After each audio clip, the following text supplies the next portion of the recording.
Hi అండి, అందరికీ శుభోదయం.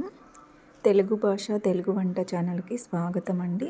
ఈరోజు మన బ్రేక్ఫాస్ట్ రాయలసీమ స్పెషల్ అయినటువంటి ఉగ్గాని అన్నమాట. చాలా సింపుల్గా చేసుకునేటటువంటి బ్రేక్ఫాస్ట్లో ఇదొకటి. టేస్ట్ కూడా చాలా బాగుంటుంది. దీనికోసం మనం ఇలా మరమరాల్ని తీసుకొని నీట్గా ఇలాగా వాటర్లో తడిపి, ఎక్కువసేపు తడపకూడదండి, ముద్ద అయిపోతుంది. జస్ట్ మీరు ఒక 50 సెకండ్స్ అలాగా తడుపుకుంటే సరిపోతుందన్నమాట. ఇలా దీన్ని తీసుకుని ఇలా పక్కకు పెట్టి ఉంచుకోవాలి.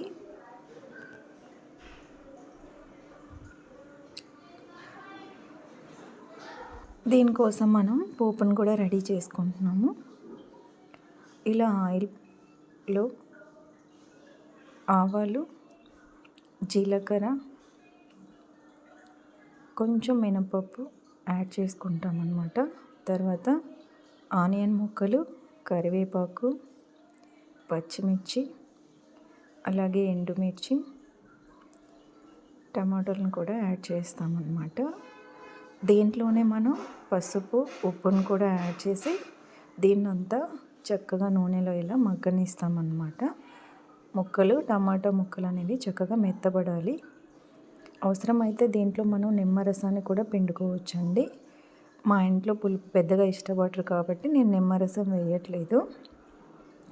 ఆల్రెడీ మనం కడిగి ఉంచుకున్నటువంటి ఈ మరమరాలని ఇందులో యాడ్ చేస్తాము.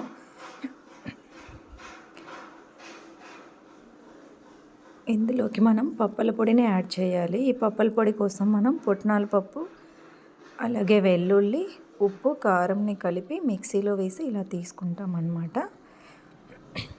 మన రుచికి సరిపడా దీన్ని యాడ్ చేసుకుంటాము. చాలా సింపుల్గా, ఈజీగా మనకి బ్రేక్ఫాస్ట్ అనేది రెడీ అయిపోయిందనమాట. మీరు కూడా ఒకసారి ట్రై చేయండి, ఎలా వచ్చిందో కామెంట్ చేయండి. మా రాయలసీమలో అయితే ఏ ఫంక్షన్లోనైనా ఇది ఖచ్చితంగా ఉంటుందండి.